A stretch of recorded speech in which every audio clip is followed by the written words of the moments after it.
예, 오늘 봉독한 고린도전서 4장은 3장의 내용과 연결되어 있습니다. 당시 고린도 교인들은 바울파, 아볼로파, 그리고 베드로파, 그리스도파 이렇게 말씀드린 것처럼 4개 파로 당을 짓고 서로 시기하고 분쟁하고 있었습니다. 그래서 어떤 사람은 바울을 지나치게 존경하고 또 추앙하고, 어떤 사람들은 아볼로를 또 지나치게 추앙했어요.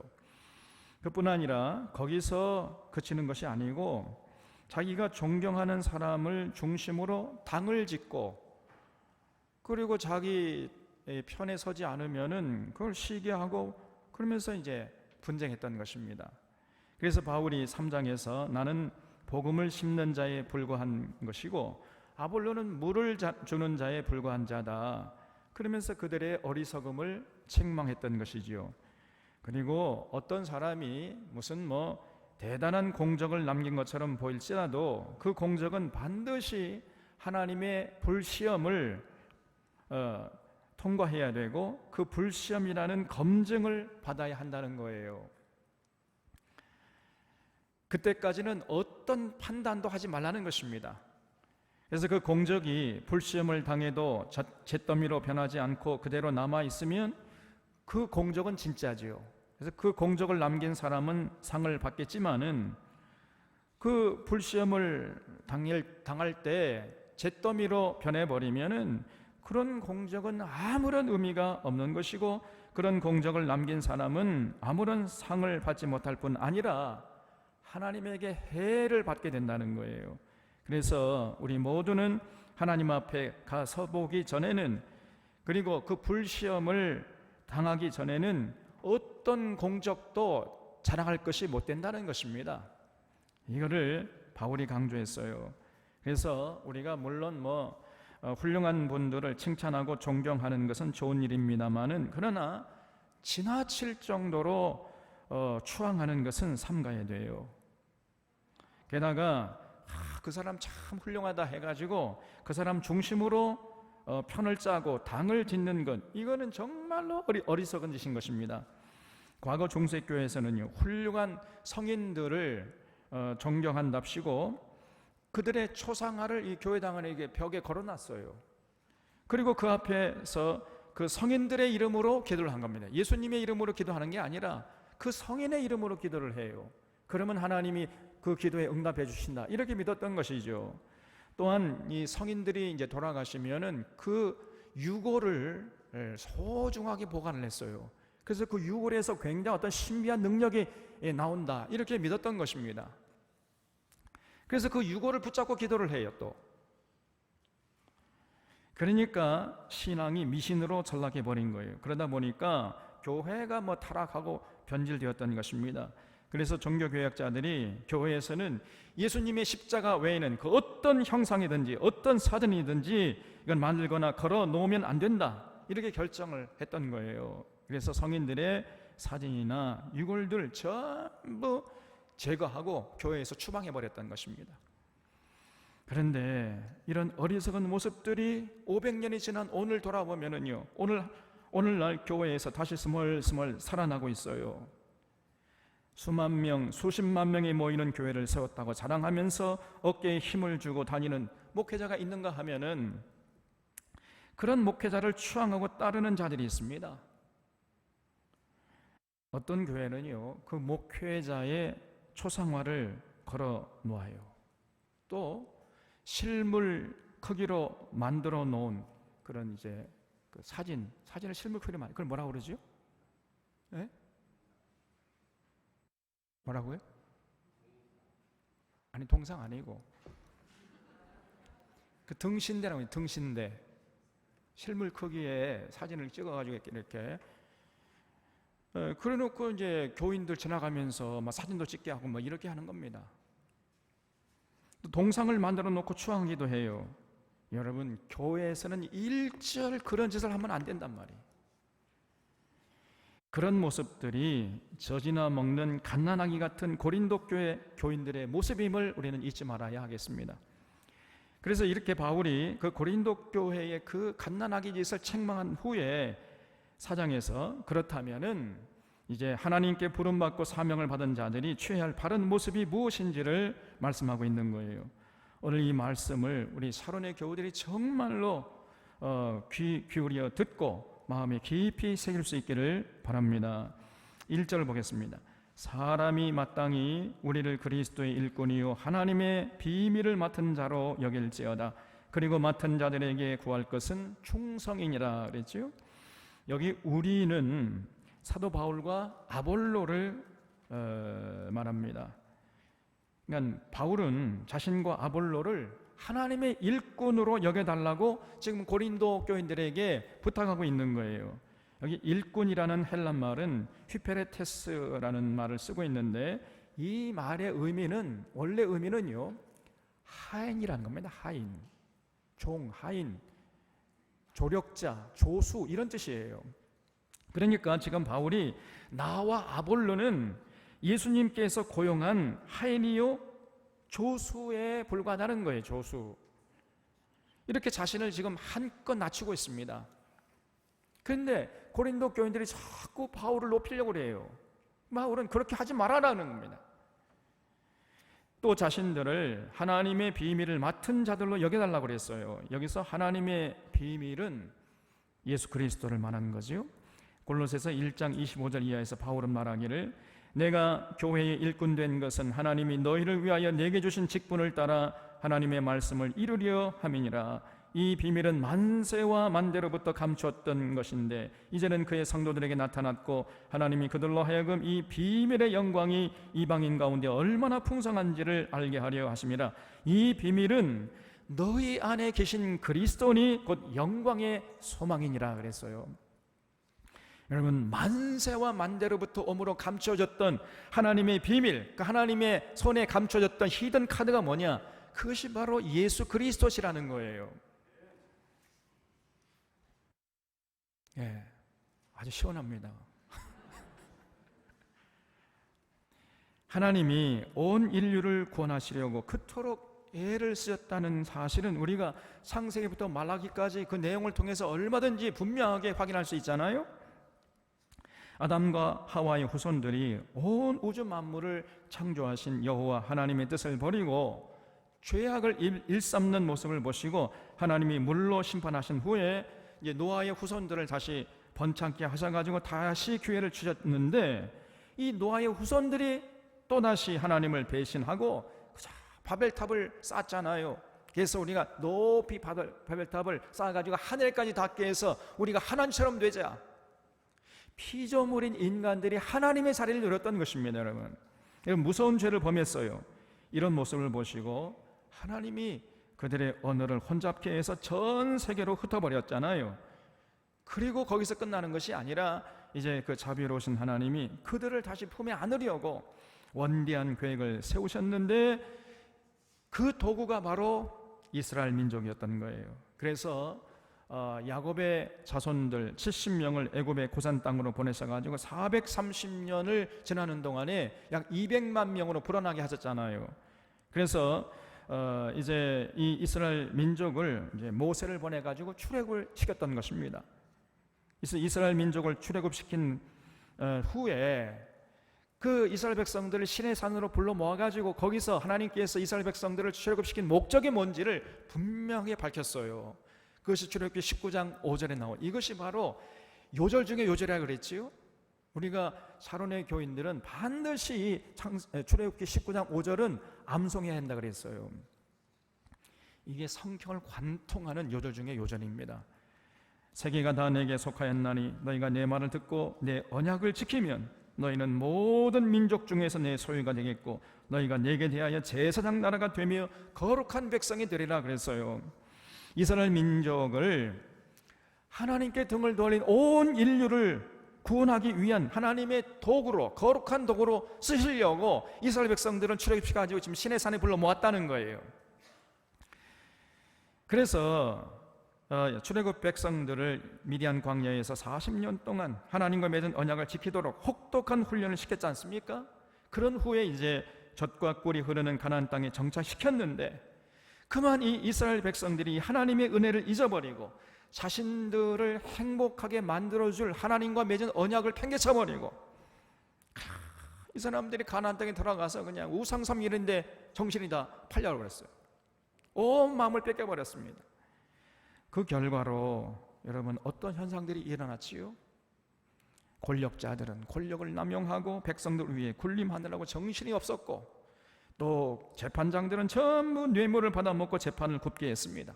뇌물 갖다 바치면 무조건 죄가 있어도 죄가 없다 판정해버리고, 뇌물 갖다 바치지 않으면 죄가 없어도 그냥 죄 없는 죄를 만들어가지고 죄 있다 해버렸어요. 사법부가 타락했다는 것입니다. 오늘 우리의 한국의 사회처럼. 또 제사장들은 권력자들이 던져주는 떡고물에 눈이 멀어가지고 하나님의 말씀을 왜곡했어요. 그리고 상인들은 거짓 저울과 거짓 줄을 사용해서 부당 이득을 다 취득하는데 다 그냥 혈안이 되어 있었던 것입니다. 이렇게 되니까 어떻게 되겠어요? 그 사회가, 개인은 행복할 수가 없는 것이고 사회는 불안해지고 국력은 약화되는 것은 불을 보듯 뻔한 노릇이었어요. 그러니까 온 주변의 열방들에게 하나님의 뜻을 전하는 하나님의 거룩한 도구의 노릇을 하기는커녕 주변 열방들의 조롱거리, 놀이개감이 되고 말았던 것입니다. 그러니까 제 한 몸도 건사하지 못하는 신세가 되고 말았던 거지요. 그러니까 하나님이 얼마나 마음이 아프셨겠어요. 그래서 그때마다 하나님이 예언자를 보내고 또 보내고 목이 쉬도록 하나님께 돌아오라고 외쳤지만은, 그러나 그들은 끝내 하나님께 돌아가지 않았습니다. 여러분, 이것이 구약 성경의 전체적인 내용이에요. 그래서 한 5분밖에 안 됐지요. 창세기, 말라기까지 다 해버렸습니다. 말씀. 그래서 이제 하나님이 마지막 수단으로, 최후 수단으로 만세와 만대로부터 오므로 감춰놨던 하나님의 비밀, 하나님의 히든 카드, 그 독생자 예수 그리스도를 보내셔서 인류를 구원하시고 하나님의 품으로 인도하려고 하셨던 거예요. 이런 하나님의 비밀을 깨달았던 사람이 바로 사도 바울이었던 것입니다. 그래서 바울은 자신을 하나님의 비밀을 맡은 자로 여겨달라고 이렇게 부탁하고 있는 거예요. 바울은 누구냐? 저 사람 바울은 하나님의 비밀을 맡은 자입니다. 여러분, 이 말이 바울에게는요 최고의 칭찬이요 최고의 자랑이었던 거예요. 그래서 바울은 평생 나는 누구냐? 나는 만세와 만대로부터 오므로 감춰졌던 하나님의 비밀을 온 세상에 전하라고 예수님에게 고용된 하인이요 일꾼이다, 이런 정체성을 가지고 살았던 사람이에요. 그렇기 때문에 바울은 최선을 다해서 자신의 맡은 사명에 충성했던 것입니다. 그래서 이런 바울의 헌신으로 하나님의 비밀이 오늘 우리에게까지 전해져서 오늘 우리들도 하나님의 비밀이신 예수 그리스도, 그 영광의 소망이신 예수 그리스도를 알게 되었고 믿게 되었고, 그리고 그 구원의 역사에 동참하게 되었고, 그래서 우리들도 하나님의 비밀을 맡은 자들이 된 거예요. 아무쪼록 우리 샤론의 교우들도 이 바울의 정체성을 함께 공유할 수 있기를 바랍니다. 내가 누구냐?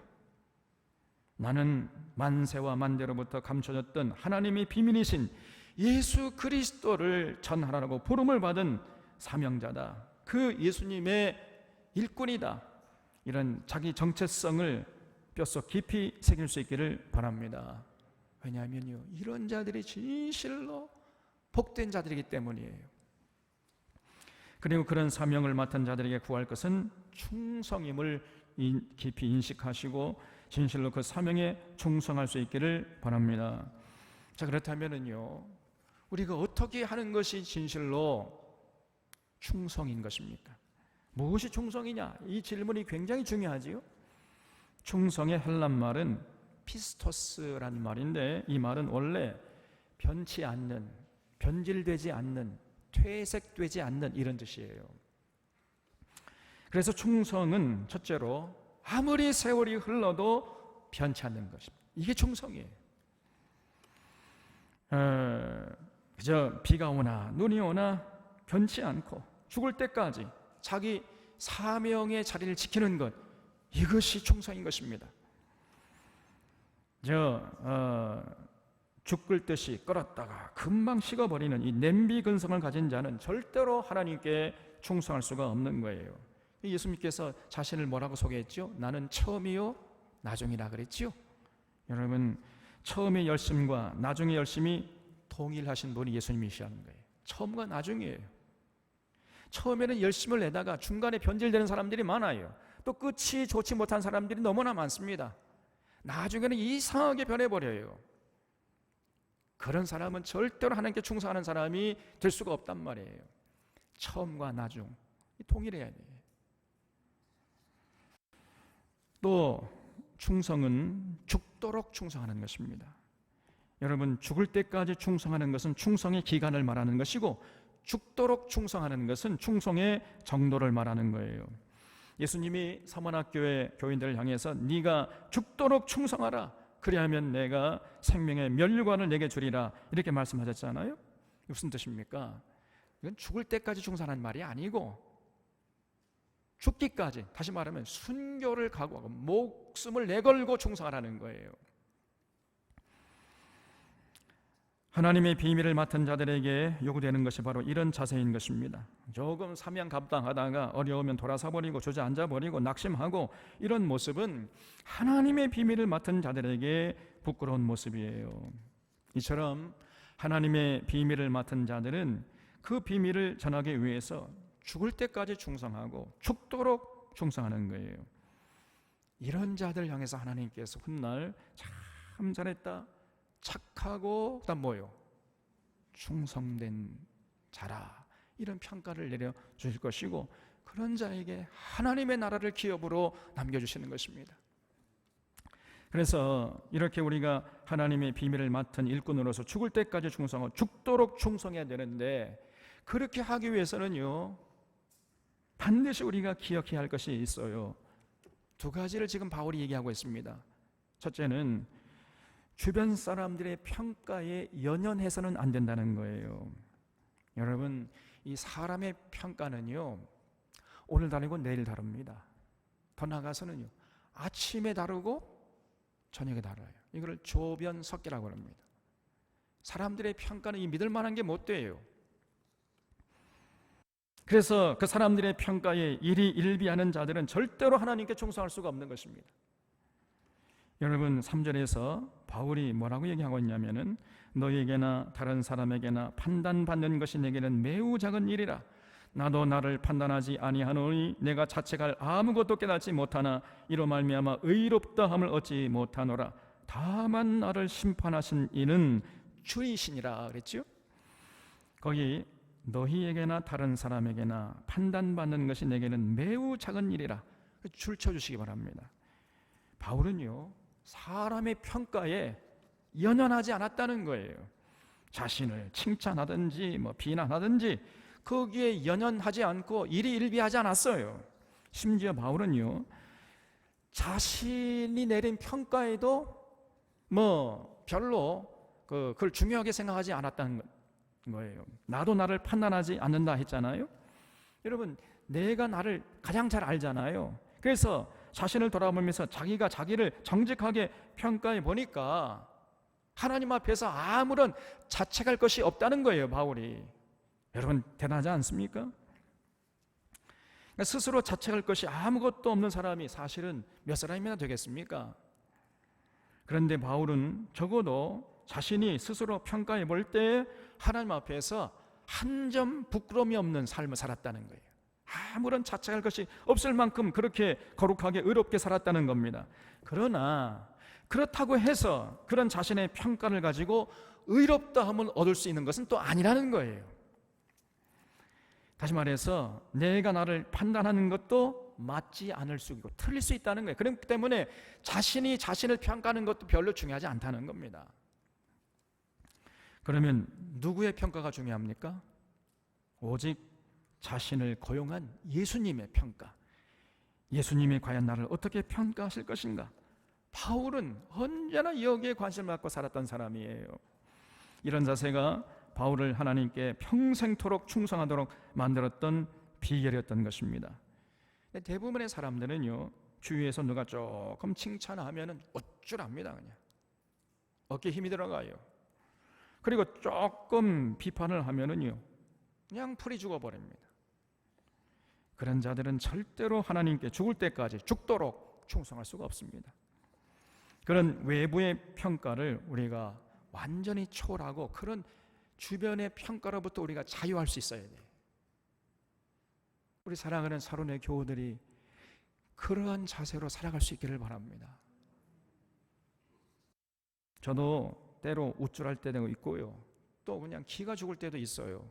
그때마다 이 바울의 이 3절의 말씀을 생각하는 겁니다. 너에게나 다른 사람에게나 판단받는 것이 내게는 매우 작은 일이라. 오직 나를 심판하실 이는 주시니라. 여러분, 우리 사론의 교우들은 이런 자긍심과 자부심을 가지고 하나님의 비밀을 맡은 자로서 끝까지 죽도록, 죽기까지 충성할 수 있기를 바랍니다. 5절에 그러므로 때가 이르기 전 곧 주께서 오시기까지 아무것도 판단하지 말라. 그가 어둠에 감추인 것들을 드러내고 마음의 뜻을 나타내시리니 그때에 각 사람에게 하나님으로부터 칭찬이 있으리라 그랬어요. 언젠가 우리 주님이 이제 재림하셔서 모든 것들을 밝히 드러내실 것입니다. 여러분, 그때까지는 어떤 판단도 유보하라는 거예요. 왜냐하면 정확하지 않을 수가 있기 때문에. 그래서 바울은 그때 주님께서 자신의 모든 삶을 제대로 평가해 주시고 하나님께 칭찬을 받게 하실 것임을 굳게 믿었던 거예요. 그때까지는 자신의 모든 판단을 유보해야 된다, 이렇게 믿고 있었던 겁니다. 거기 그때 각 사람에게 하나님으로부터 칭찬이 있으리라, 거기 줄쳐 주시기 바랍니다. 그러니까 바울은 하나님께 칭찬받는 것이 중요한 것이지, 사람들이 뭐 자신을 칭찬한다고 하고 존경한다고 하면서 자신의 중심으로 당을 짓는 것, 이걸 아주 그냥 막 질색팔색했던 것이에요. 그리고 반대로 누가 뒤에서 자신을 험담하거나 비난해도 거기에 전혀 개의치 않았어요. 사실 바울은요, 별의별 소리를 다 들은 사람입니다. 바울이 무슨 사도냐? 자칭 사도지 그거. 바울은 사도가 아니야. 저렇게 못생기고 말이야. 사실 바울이 조금 민주적으로 생겼거든요. 생각이 너무 못생겼어요. 또 그래서 저렇게 못생긴 사람이 또 말도 따따붙다 하고 말이야. 체격도 왜소하고 말이야. 무슨 만삭되지 못한 자 같은 저 사람이 무슨 사도냐, 이런 얘기들을 자꾸 뒤에서 속삭였어. 이 사람들이 뒷담화를 했던 것입니다. 고린도 교회 교인들이. 그래서 바울이 그런 소리를 듣고 좀 기가 죽을 법도 한데 전혀 바울은 기 죽지 않았어요. 의기소침하지 않았습니다. 바울이 자기를 소개할 때, 그래, 내가 너희들 말대로 그저 만삭되지 못한 자 같다. 근데 어쩔래? 그런데 이런 나를 우리 주님께서 귀히 여기셔서 그 부활하신 몸을 내게 보이시고 나를 사도로 인정해 주셨어. 이렇게 당당하게 얘기했던 것입니다. 여러분, 바울은요 쉽게 우쭐하지도 않았고 쉽게 낙심하거나 기죽지도 않았던 것이에요. 이것이 평생 동안 하나님의 비밀을 맡은 자로서 그리스도께 충성할 수 있었던 비결이었던 것입니다. 제가 목사 안수식에서 이제 안수를 받았었는데 벌써 내가 92년이었거든요. 제가 88년에 졸업. 90년도였는데 90년도. 그러면 몇 년입니까? 몇 년 전입니까?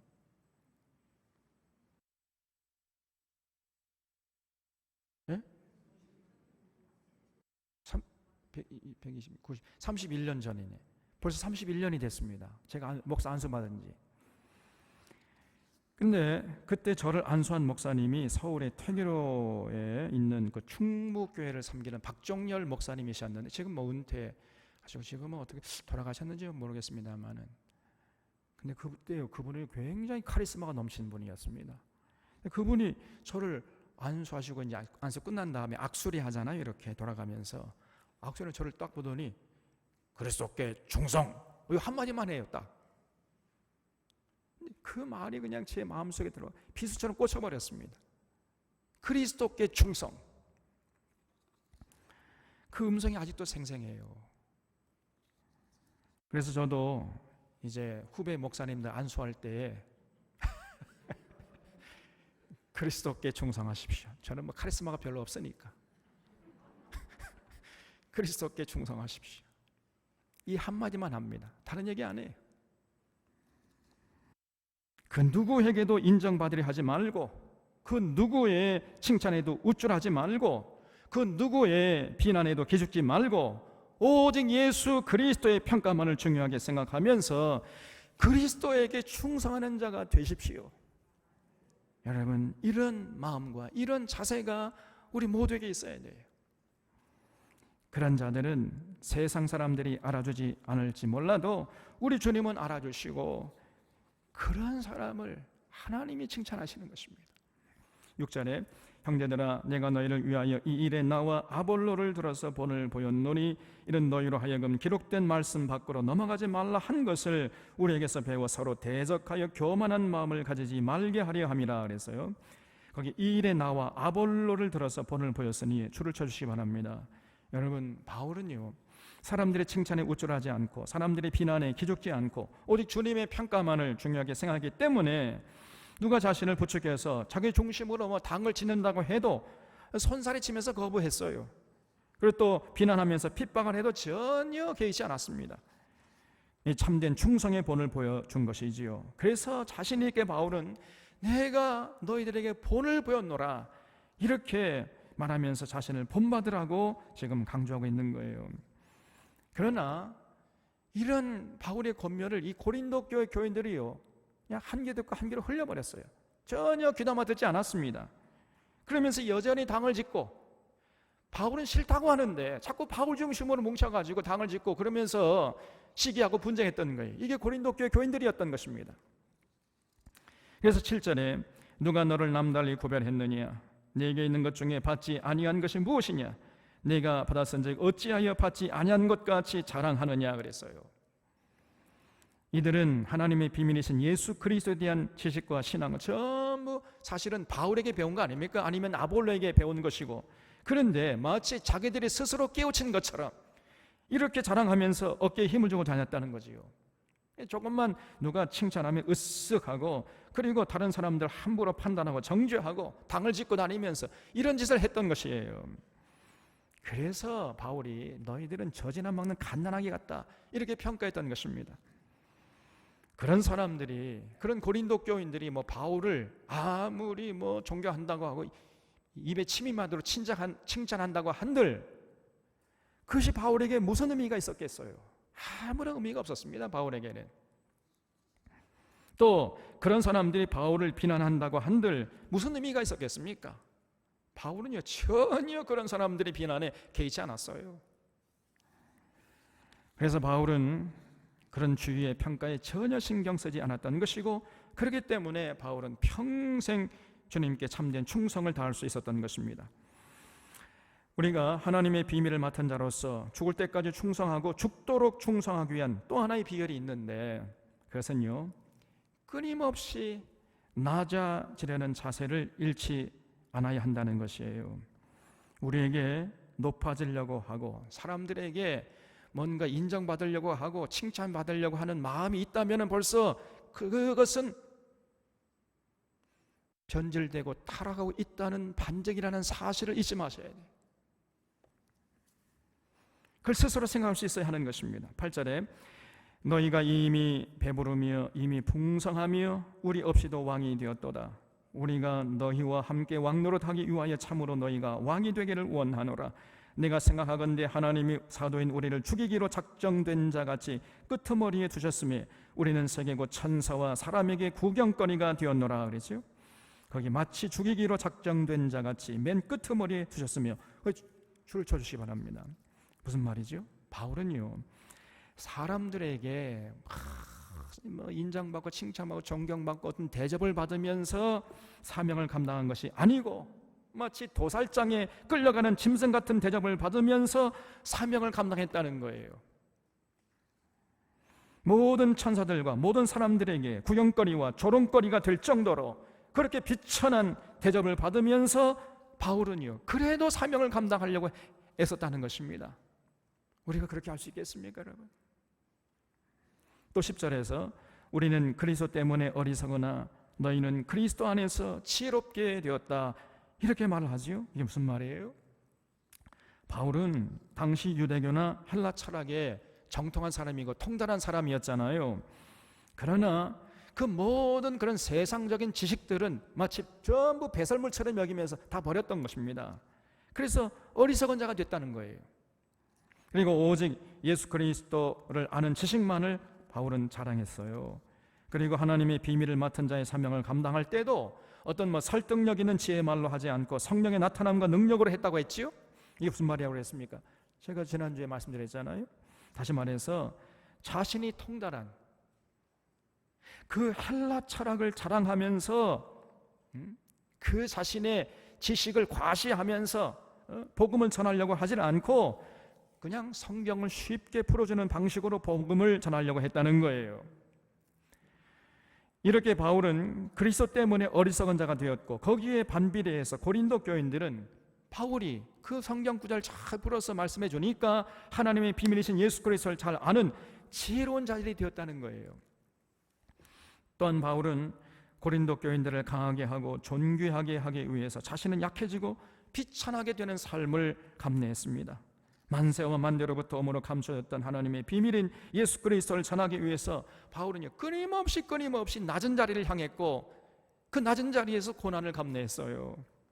그래서 11절에서 바로 이 시각까지 우리가 줄이고 목마르며 헐벗고 메맞으며 정처가 없고 수고하여 친히 손으로 일을 하며 모욕을 당한 즉 축복하고 박해를 받은 즉 참고 비방을 받은 즉 권면하니 우리가 지금까지 세상의 더러운 것과 만물의 찌꺼기 같이 되었도다.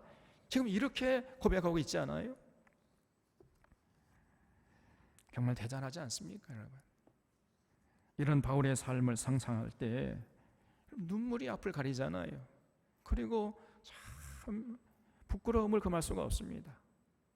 우리는 조금 누가 인정해 주지 않으면 기분 나빠하고 누가 비난하면 아주 그냥 막 싫어하고 조금의 고난도 감내하지 못합니다. 저도 그래요, 사실. 그런데 바울이 이렇게 고백하는 것은 여기 14절에 그 이유가 뭐냐? 우리를 부끄럽게 하려고 하는 얘기가 아니라는 거예요. 여기 14절에 내가 너희를 부끄럽게 하려고 이것을 쓰는 것이 아니라 오직 너희를 내 사랑하는 자녀같이 권하려 하는 것이라. 그리스도 안에서 1만 스승이 있으되 아버지는 많지 아니하니 그리스도 예수 안에서 내가 복음으로써 너희를 낳았음이라 그랬죠. 거기 그리스도 안에서 1만 스승이 있으되 아버지는 많지 않다에 줄을 쳐주시기 바랍니다. 그러니까 스스로 높은 자리에 앉아서 대접받고 존경받으면서 복음을 전하는 사람들은 많지만은 스스로 낮은 자리에 나가서 그 하나님의 비밀이신 예수 그리스도를 전하기 위해서 온갖 고난과 고통을 감내하는 이런 사람들은 많지 않다는 거예요. 여러분, 오늘 사실 그렇지 않습니까? 스승 노릇을 하려는 사람은 많지만은 아버지 노릇 하려는 사람은 많지 않아요. 대접받고 존경받고 칭찬받고 그러면서 높은 자리에 앉아가지고 권위적으로 가르치려는 사람들은 많지만은, 그러나 진실로 그 사람을 사랑하기 때문에 그 사람을 어떻게든지 참 진리를 전해줘가지고 그 사람을 자유케 하고 하나님 앞에서 존귀한 자로 높여주려고 자신은 스스로 낮은 자리에 나가가지고 어떤 고난도 감내하는 그런 희생적으로 나가는, 여러분, 이러한 아버지 같은 본을 보이는 사람은 흔치 않습니다. 그렇지 않습니까? 그런데 바울은 자신 있게 나는 스승으로 만족하지 않고 아버지 역할을 하려고 했다는 거예요. 그래서 내가 복음으로써 너희를 낳았다, 이렇게 자신 있게 말하고 있는 것입니다. 바울은 고린도 교인들뿐 아니라 디모데나 디도에게도 내가 너희를 낳았다, 그래서 너희는 내 아들이다, 이런 표현을 즐겨 사용한 사람이에요.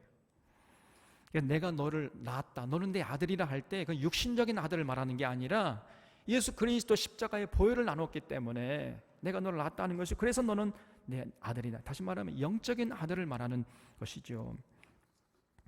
그래서 결론적으로 16절에 그러므로 내가 너희에게 권하노니 너희는 나를 본받는 자가 되라고 했습니다. 하나님의 비밀을 맡은 자로서 사명을 다하려면요, 높은 자리 탐하면 안 된다는 거예요. 높은 자리 탐하지 말고 언제나 바울처럼 낮은 자리, 그 고난의 자리를 마다하지 말라는 것입니다. 죽이기로 작정된 자같이 끄트머리에 앉고 만물의 찌기같이 되고 줄이고 매맞고 천사와 사람들의 구경거리가 되는 그런 자리, 그런 자리를 마다하지 말라는 거예요. 그래야 우리가 죽을 때까지, 그리고 죽도록 충성할 수 있다는 것입니다. 여러분, 이게 쉬운 일이겠습니까? 정말 쉽지 않아요. 이 바울의 권면을 듣고 우리 자신을 돌아보면요, 마음이 무거워집니다. 부담이 돼요. 그래서 주님을 따르는 길이 십자가의 길인 것이에요. 그러나 그 십자가의 고난의 길이야말로 생명길이고 천국길임을 우리 사랑하는 자론의 교우들은 잊지 마시기를 바랍니다. 17절에 이로 말미암아 내가 주 안에서 내 사랑하고 신실한 아들 디모데를 너희에게 보내었노니 그가 너희로 하여금 그리스도 예수 안에서 나의 행사 곧 내가 각 교회에서 가르치는 것을 생각나게 하리라 그랬어요. 그러니까 이제 바울이 디모데를 보내가지고 그 디모데 손에 고린도전서, 자기가 지금 쓰고 있는 이 고린도전서 편지를 가지고 고린도 교회 교인들에게 와서 읽어주고 가르치도록 했다는 거지요. 18절에 어떤 이들은 내가 너희에게 나아가지 아니할 것 같이 스스로 교만하여졌으나, 그랬죠? 여러분, 이게 문제였어요. 그러니까 고린도 교회 교인들 중에 어떤 사람들은 바울은 이제 한번 갔으니까 다시는 이 고린도 교회 여기 오지 않을 거야, 이렇게 생각하고요, 제 잘난 맛에 그냥 제 멋대로 교회를 섬겼던 거예요. 그러니까 이들은 하나님의 비밀을 맡은 자의 사명을 감당할 때 바울과는 정반대로 사명을 감당하려고 했던 거지요. 그래서 성령의 나타남과 능력으로 하지 않고 그저 설득력 있는 지혜의 말로 하려고 했던 거예요. 다시 말하면 자기들이 얼마나 헬라 철학에, 세상적인 지식에 정통한 자들인지 자랑하기 위해서 그냥 헬라 철학을 장황하게 늘어놓으면서 복음을 전하려고 했던 것이고, 그러면서 영적인 우월감을 뽐냈던 거예요. 그리고 주위 사람들의 평가에 연연하면서 조금 알아주고 칭찬한다고 하면 우쭐하고, 그냥 조금 사람들이 반응이 미적지근하면은 입을 삐죽거리고 싫어하고, 그러면서 당을 짓고 시기하고 분쟁했던 것입니다. 이것이 고린도 교회 교인들의 모습이었던 거예요. 그래서 바울이 19절에서 주께서 허락하시면 내가 너희에게 속히 나아가서 이 교만한 자들의 말이 아니라 오직 그 능력을 알아보겠으니 하나님의 나라는 말에 있지 아니하고 오직 능력에 있습니다. 너희가 무엇을 원하느냐? 내가 매를 가지고 너희에게 나아가리야, 사랑과 온유한 마음으로 나아가리야. 선택하라는 거예요. 바울이 지금 이 고린도 교인들을 심하게 책망하고 있지요. 왜냐하면 그들의 신앙이 자꾸 바울의 가르침과는 정 동떨어지게 살아갔던 것입니다. 그저 손발 놀리지 않으려고 하고 그냥 쩍쩍하면서 헬라 철학을 늘어놓고 그 번지르한 그냥 말잔치로 끝날 뿐이지 전혀 삶에서는 본이 되지 못했어, 이 사람들이. 그래서 여러분, 우리는요, 신앙생활을 물론 말도 중요하지요. 말로 할 뿐 아니라 손과 발로 해야 할 줄로 믿습니다. 손과 발은 놀리지 않고 그냥 입으로만 감당하려는 것, 이걸 경계해야 돼요. 우리가 하나님의 비밀을 맡은 자의 사명을 감당하기 위해서 얼마나 참 낮아졌는가, 얼마나 희생했는가, 얼마나 자신을 비우고 섬기려고 했는가. 여러분, 이것이 중요한 것이지 그냥 말만 번지르르하게 잘한다는, 그게 중요한 것이 아니라는 거예요. 여러분, 이걸 잊지 마셔야 됩니다. 오늘 우리 샤론의 교우들은 진실로 하나님 앞에 충성하는 자들이 되시기를 바랍니다. 하나님의 비밀을 맡은 자라는 자기 정체성을 가지고 죽을 때까지 죽도록 충성하는 자들이 되시기를 바랍니다. 그렇기 위해서는요, 주위의 평가에 이리힐비해서는 안 돼요. 이리힐비하지 않기를 바랍니다, 여러분. 그리고 바울처럼 낮은 자리에서 복음을 전해서 내가 너희를 낳았다, 이렇게 자랑스럽게 고백할 수 있는 대상자들이 날이 갈수록 많아질 수 있기를 바랍니다, 여러분. 그래서 우리 주님에게 참 잘했다, 착하고 충성된 종이라는 이런 평가를 받는 복되고 성공적인 인생들이 되시기를 바랍니다. 하겠습니다.